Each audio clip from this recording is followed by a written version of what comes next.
claque. Fala galera, começamos então mais um assunto importantíssimo para essa nossa preparação. Agora a gente começa a conversar sobre os direitos e deveres individuais e coletivos, o famoso artigo 5º do texto constitucional, o dispositivo mais longo da nossa Constituição. E aqui a gente tem muita informação, né? Nós iremos conversar sobre várias recomendações aqui, tratar dos vários direitos, das várias liberdades, falar de remédios constitucionais, falar de muita coisa, né? Sou o professor Arthur Damasceno e a nossa matéria de direito constitucional começa a ganhar um novo corpo agora, quando olhando para esse nosso artigo 5º. Vamos lá, vamos começar aqui tratando do título 2 da nossa Constituição, dos chamados direitos e garantias fundamentais, mas em seu capítulo 1º, os direitos e deveres individuais e coletivos. Bom, a gente começa fazendo a leitura desse caput, esse cabeçalho, dessa abertura que diz que todos são iguais perante a lei, sem distinção de qualquer natureza, garantindo-se aos brasileiros e aos estrangeiros residentes no país a inviolabilidade do direito à vida, à liberdade, à igualdade, à segurança e à propriedade nos termos seguintes. E aí nós temos os vários 79 incisos que serão desbravados por nós nesse nosso bate-papo. Importante lembrar que aqui o nosso constituinte, abrindo o artigo 5º, ele já traz que todos são iguais perante a lei. É aqui que a gente já começa a verificar a ideia no chamado princípio da igualdade, né? O princípio da igualdade que traduz a ideia de sermos todos iguais, mas nós perceberemos que em alguns momentos, só limpar aqui, em alguns momentos nós teremos algumas diferenças que precisam ser levadas em consideração. Essas diferenças que nós veremos no decorrer do nosso estudo são diferenças importantes, diferenças que não ofendem o princípio da igualdade, porque na realidade essas diferenças existentes, elas vão buscar nada mais que garantir a igualdade. Muitas vezes há necessidade de se tratar desigual, se tratar diferente, para que consigamos atingir um resultado de justiça social, de igualdade. Tanto quanto paradoxo, no primeiro momento, né, você imaginar tratamento diferenciado para igualar, mas é justamente o que nós veremos. E não sei se você percebeu, nesse nosso caput, o Constituinte ele já traz uma abertura dos valores que nós iremos estudar de maneira mais específica, quando falando da vida, do direito à vida, as várias liberdades, a própria igualdade, a segurança, e aqui a gente fala de segurança pessoal, a gente fala de segurança jurídica e a propriedade. A gente também tem muita coisa relacionada à propriedade no âmbito dos direitos fundamentais. Mas lembre-se que esses vários direitos, de acordo com o caput do artigo 5º, eles são destinados aos brasileiros e aos estrangeiros residentes no país. Mas o Supremo Tribunal Federal também já nos mostrou em orientação que esses direitos eles não estão apenas destinados aos brasileiros e estrangeiros residentes, né? Todo e qualquer indivíduo que aqui no Brasil se encontrar, ainda que esteja em trânsito, nós teremos essa possibilidade, né, da aplicação dos direitos fundamentais. Arthur, mas todos? Não, todos não. Até porque quando a gente começa a estudar direitos fundamentais, nós não estudamos apenas o artigo 5º. O artigo 5º é apenas a abertura dos direitos fundamentais. Por isso, título 2, Direitos Fundamentais, capítulo 1, Direitos e Deveres Individuais e Coletivos. Mas aqui a gente também vai ter que estudar os direitos sociais, nós também temos estudo sobre nacionalidade brasileira, sobre os direitos políticos e a tal da cidadania, que nós até conversamos lá nos princípios fundamentais. Então a gente vai verificar que, por exemplo, a nacionalidade brasileira não é para qualquer indivíduo. O estrangeiro, por exemplo, que tem a pretensão de se tornar um nacional, de conquistar a nacionalidade brasileira, ele vai ter que atender a algumas regras. Alguns requisitos precisam ser cumpridos. Dentre esses requisitos, a residência no Brasil. Para se tornar um brasileiro naturalizado, é necessário residir no Brasil. Arthur, por quanto tempo? Calma, nós ainda veremos isso no decorrer do nosso estudo. Mas aqui é apenas uma abertura, um bate-papo introdutório. Eu queria que você agora fosse lá no finalzinho desse teu material, lá no 35º slide. Vamos dar um confere nesse nosso... Estou passando aqui, 34º, desculpa. Estou passando aqui por vários incisos ali, 79. Mas eu não quero ainda ler esses incisos. Eu queria começar com essa informação que aqui no quadro está. os parágrafos. Parágrafo 1º, parágrafo 2º, parágrafo 3º e o parágrafo 4º da nossa Constituição, do nosso artigo 5º. Tá?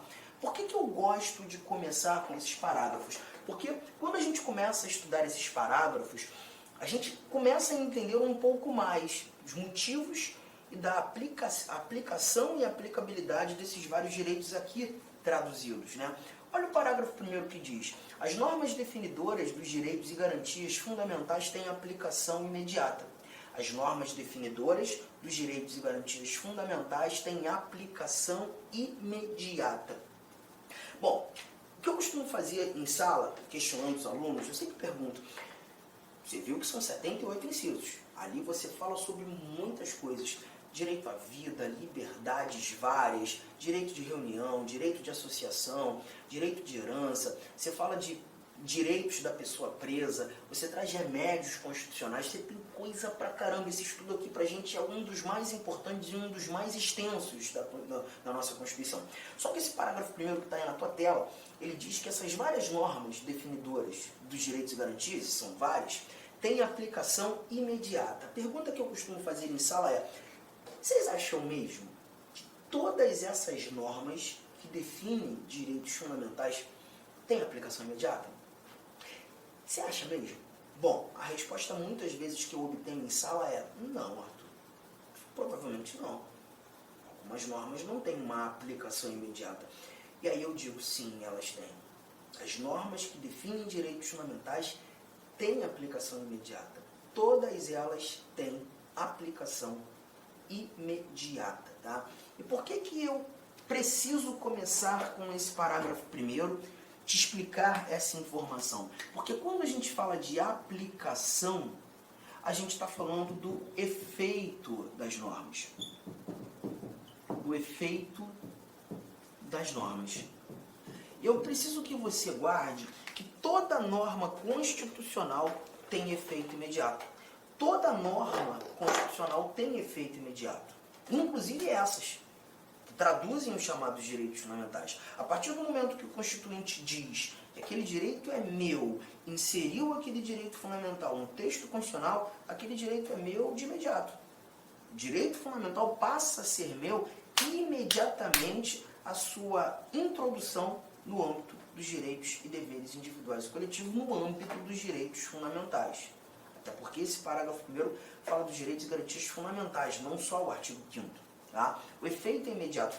Agora, um cuidado que a gente tem que ter é que, perceba, nem todo direito fundamental tem a aplicabilidade imediata.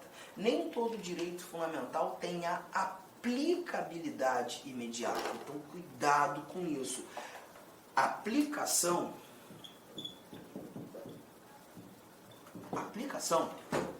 essa palavra tem um significado diferente da palavra aplicabilidade. São coisas distintas, bem distintas, tá? Quando você fala aplicação, você está falando, por exemplo, anotei ali, né, o efeito das normas.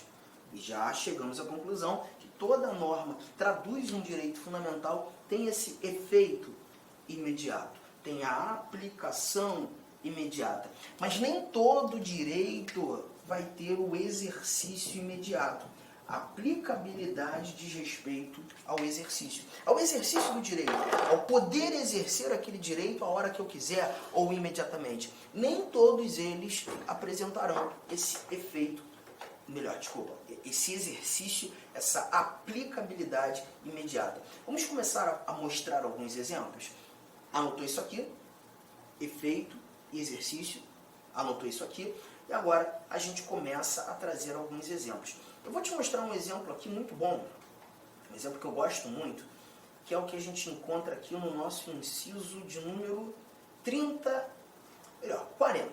Inciso 40. Deixa eu apagar aqui para que o seu exame seja nítido. Olha o que temos nesse nosso inciso 40. Esse inciso 40, ele fala justamente 40. Ele traz pra gente o princípio da irretroatividade da lei penal. Princípio da irretroatividade retroatividade da lei penal. E o que nós encontramos aqui no princípio da irretroatividade da lei penal? Lê comigo. A lei penal não retroagirá, salvo para beneficiar o réu. Vamos lá, pensa só. Quando a gente fala desse princípio da irretroatividade da lei penal, a lógica é, vamos imaginar que há mais ou menos uns 3, 4 meses atrás, eu tenha praticado uma conduta muito reprovável pela sociedade, uma conduta absolutamente imoral, muito imoral. Todavia, no momento em que pratiquei essa conduta não era considerada crime. Nós não tínhamos essa conduta como um ato criminoso, como um tipo penal. E eu pratiquei. Tá? Alguns 2 meses depois da prática desse crime, eu, Arthur, acabo verificando uma alteração da lei penal. O legislador passou a entender aquela conduta praticada por mim como criminosa. A pergunta que fica é, se eu pratiquei essa conduta em momento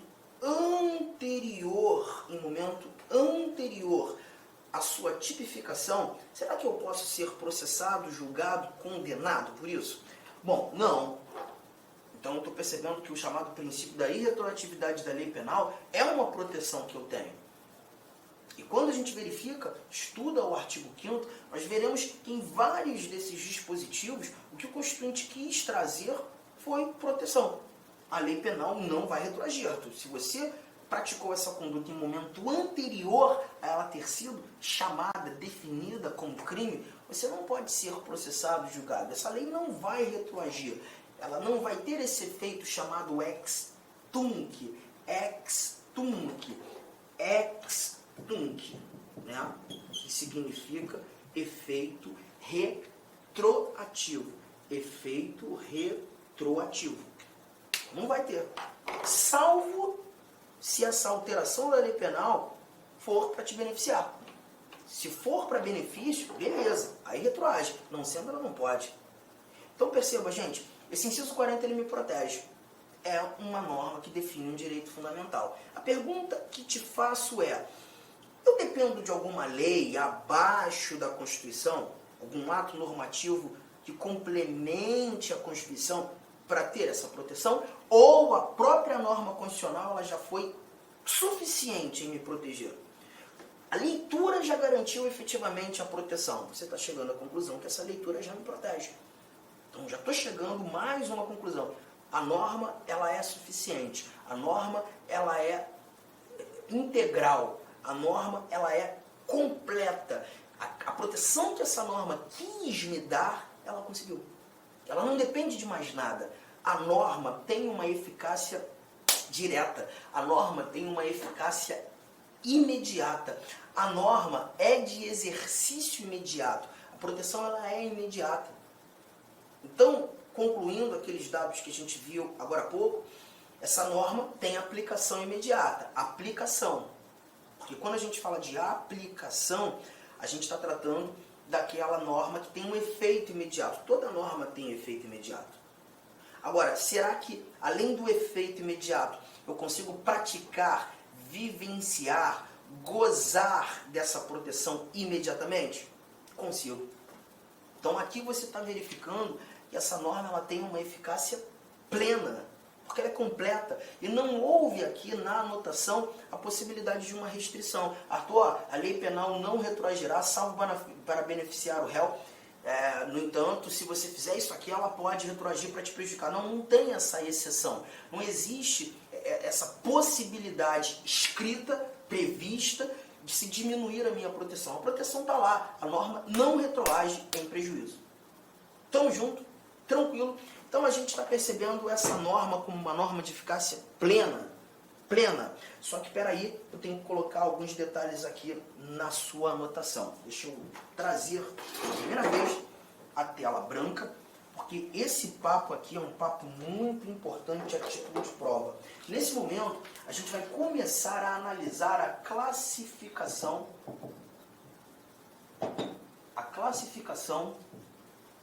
das normas constitucionais.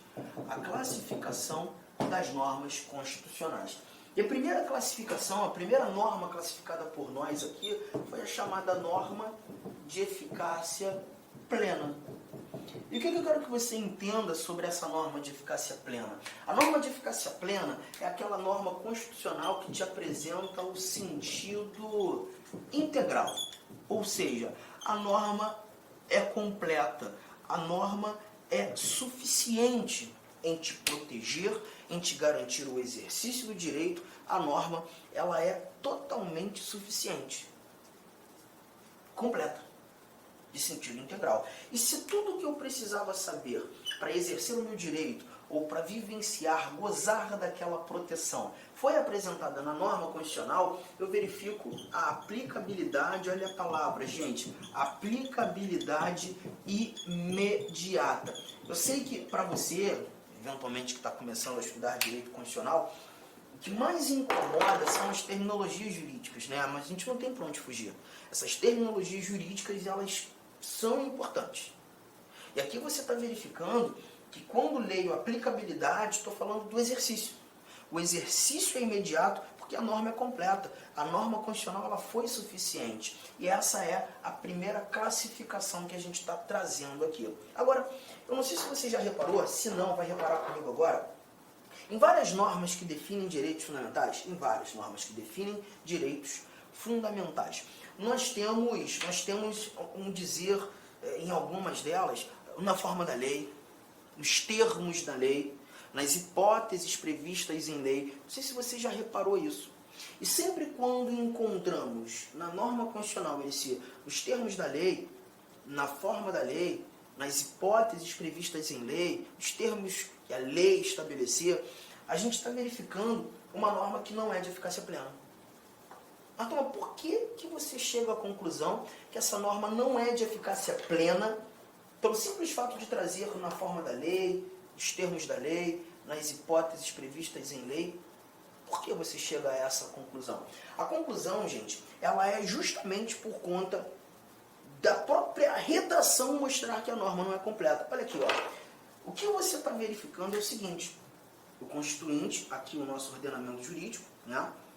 A Constituição lá no topo de tudo, o direito é apresentado numa norma da Constituição, só que a partir do momento que eu leio, eu tenho o direito X, o direito Y, o direito não sei o que lá, nos termos da lei,